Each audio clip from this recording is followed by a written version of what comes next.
আমি চিংড়ি মাছের দিকে এই যে মশলাপাতি সব দিয়ে কষাইতেছি। কষানি শেষ হইলে এই যে এখন চিংড়ি মাছটা দিয়ে দিব পুঁই শাকের নিয়ে, বা পুঁই শাক আমি রান্না করতেছি। কীভাবে রান্না করি আপনাদের একটু দেখুন। এই যে চিংড়ি মাছ দিয়ে দিলাম, পুঁই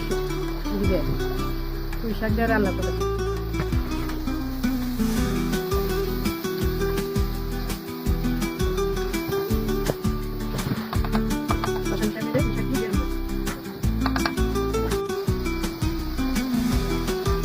যখন আমার চিংড়ি মাছটি কষানো শেষ, এখন আমি এই পুঁই শাকটি দিয়ে দেবো। আমার নাতি বলা আমার পাশে দারুণ আছে।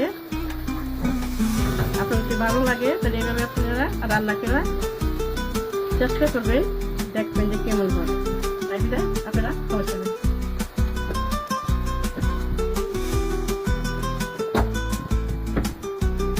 এইভাবে সব কিছু রান্না করি, আমাদের মানুষ ঢাকার মানুষ, আপনারা চেষ্টা করবেন এইভাবে রান্না করবেন।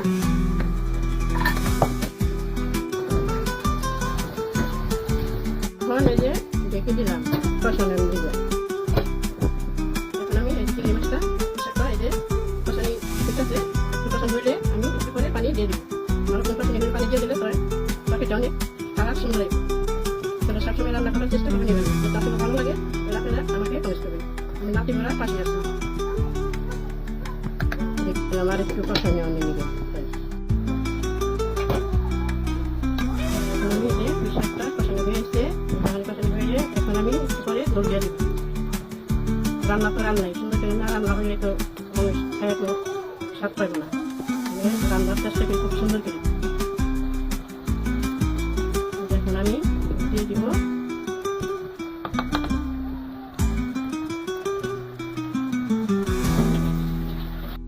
আপুরা ভাইয়ারা, এই যে এমনি রান্না করবার চেষ্টা করি। যখন আমার কষানি শেষ, এই যখন আমি ঝোল দিয়ে দিতেছি চিংড়ি মাছের জন্য।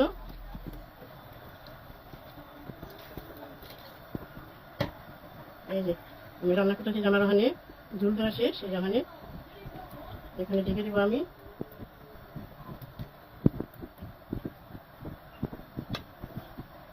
ভালো লাগে আপনারা সবসময় আমাকে কমেন্ট করবেন। ঢেকে দিলাম। এখন আমার চিংড়ি মাছ হয়ে গেছে। যখন আমি জিরা ফাঁকি দিতেছি, জিরা ফাঁকি দিয়ে তারপরে আমি একটু ধনিয়া পাতা দিব, দিয়ে হয়ে তারপরে 5 মিনিট পরে আমি নামাই হালাবো। যদি ভালো লাগে লাইক করবেন, শেয়ার করবেন, কমেন্ট করবেন। আপনাদের ভালো লাগে এভাবে আপনারা রান্না করার চেষ্টা করবেন, রান্না করে খাইবেন, ভালো লাগবে।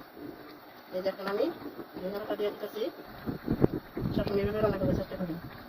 রান্না তো রান্নাই, সুন্দর করে না রান্না করলে ভালো লাগবে না।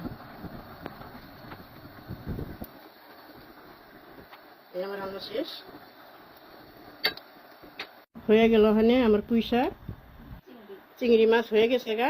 আপনার যদি ভালো লাগে তাহলে আপনারা লাইক দিবেন, আপনারা খাবার চেষ্টা করবেন।